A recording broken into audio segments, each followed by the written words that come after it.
गया जो मेरे दोस्त हैं, परम मित्र हैं, हमारे भाई हैं, बक्सर जिला के ही राइटर हैं शशि बावला जी, उनका लिखा हुआ ये गाना है जो बहुत पहले गाया था। मैंने सुना कि शायद वो ट्रेंड कर रहा है रील पे, सब लोग दिखा रहे हैं कि बहुत सराहनीय है। देखिए भैया, पुरान प्यार के कभी भुलाए के ना चाहिए। एगो लड़की अपने सहेली के साथे गांव में घूमे निकल लिया, एगो लड़का मिला सा तनी छेड़ला सा, लेकिन बोलली है ना कुछ।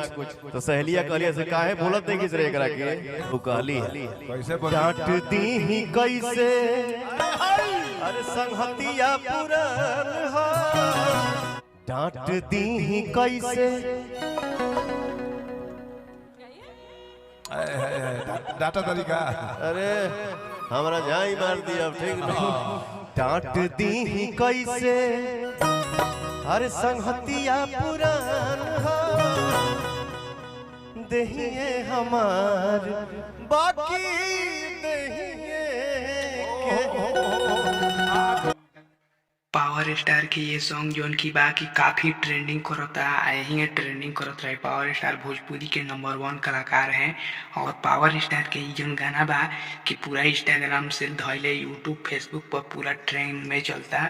जोन की पावर स्टार के एगो नया गाना आवे वाला बा, जोन की पावर स्टार के पियर फराक वाली 2 शायद में ये गाना होगा, जो कि ये शूटिंग हो चुका है।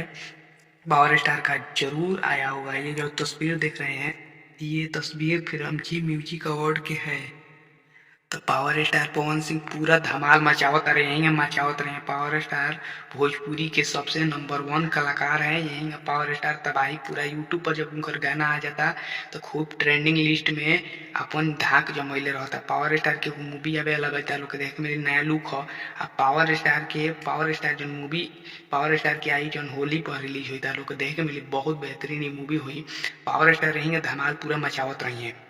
तो दोस्तों, पावर स्टार पवन सिंह भोजपुरी के सबसे श्रेष्ठ कलाकार हैं, जो कि आप लोगों को देखने को मिलेगा। पावर स्टार के जितना लोग विरोधी बा वो अब सपोर्टर हो जाए पावर स्टार के, काहे से कि पावर स्टार के नाम से भोजपुरी के पूरा जानल जाला। तारा लोग मालूम होना चाहिए कि पावर स्टार भोजपुरी के शान है। भोजपुरी में पावर स्टार का एक रुतबा अलग है, जो कि किसी स्टार का भी नहीं है।